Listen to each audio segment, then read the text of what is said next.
ભાયાણીની વાત કરીએ, ઉમેશ મકવાણાની વાત કરીએ, પાર્ટીની અંદરથી જે લોકો ગયા છે તો એ પ્રદેશમાં એક લેવલ પછી પહોંચ્યા પછી એ લોકોએ પ્રદેશ છોડવું પડ્યું, આમ આદમી પાર્ટી છોડવી પડે. રાજુ કરપડાને એવું હતું હું એક લેવલ સુધી પહોંચ્યા પછી આ પાર્ટી છોડવાનો વારો નહીં આવે, પરંતુ જ્યારે તમે કેજરીવાલજીના સંપર્કમાં જાઓ છો, અહીંની વાસ્તવિકતા કેજરીવાલજી સુધી પહોંચાડવાના જ્યારે પ્રયત્ન કરો છો ત્યારે તમને પાર્ટીમાંથી સાઈડ કરવા માટે યા તો તમને લાંબા સમય સુધી કોઈ કેસમાં ફસાવવાનું ષડયંત્ર અહીંયાથી થાય છે, જે બે લોકોના મેં નામ આપ્યા. રાજુભાઈ, હવે તમે સત્તા પક્ષ સાથે જોડાવાની વાત કરી, ખેડૂતો માટે કામ કરશો, ક્યાં સુધીમાં જોડાવાના છો અથવા કોઈ નિર્ણય કર્યો છે આપે?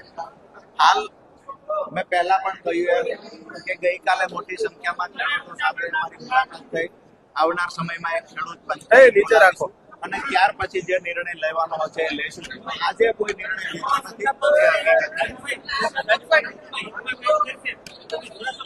હું તો જયારે આપમાં હતો ત્યારે પણ કહેતો સત્તા પક્ષ ખેડૂતોના બે કામ સારા કરે તો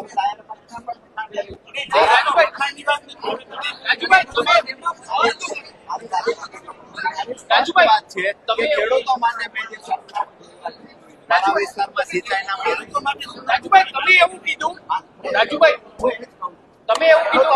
સપના જોયા છે પૂરા કરવાની સત્તા પક્ષની તૈયારી હોય રાજુ કરપડા. રાજુભાઈ આજે મને એવું લાગે છે કે કોઈ પણ વિપક્ષમાં રહેલી પાર્ટી સાથે રહીને ખેડૂતોના કામ કરવા અઘરા છે, બિન રાજકીય રીતે ખેડૂતોના કામ કરવા એટલે રાજુભાઈ તમે એવું કીધું કે જો કોઈ વ્યક્તિ અરવિંદ કેજરીવાલની નજીક જાય તો બે નેતાઓ તમને ફસાવાના કરે છે, તો એ બે નેતાઓની સરકાર સાથે સાટગાંઠ ચૂંટણી ચૂકે એ જવાબ તો એ જ આપી શકે, પણ એ બે નેતાઓ શું લાગે બે નેતાઓ ધ્યાન રાખે છે. રાજુભાઈ, ચૂંટણી 2027માં લડશું.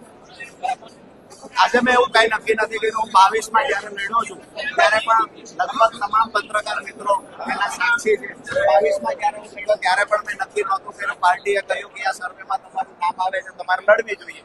એક મહિના પહેલા મને ખબર પડે હું લડ્યો છું. હવે 27 ને તો 2 વર્ષની જ્યારે કોઈ નેતા જ્યારે વિપક્ષનો કોઈ નેતા પાર્ટી છોડે ત્યારે એમ કે એને સરકારે દબાણ કર્યું.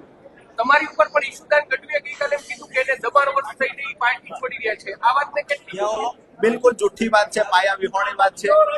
હું તો હજુ પણ એ કહું છું કે પાર્ટીમાંથી મને મનાવવા ફોન નથી. और कैमरा वालों को कहा जाता है इस कोने से फोटो लो, इस कोने से फोटो लो, ताकि दुनिया को पता चले। भाइयों बहनों, हम तो पैदा ही गरीबी में हुए हैं। सरकार गरीबों के लिए होती है, सरकार गरीबों के कल्याण के लिए होती है, सरकार गरीबों के दुख दुख बांटने के लिए होती है। कोई सरकार अमीरों के जेब में नहीं होनी चाहिए, सरकार अमीरों के लिए नहीं होनी चाहिए, सरकार गरीबों के लिए होनी चाहिए। सरकार गरीबों के लिए होती है।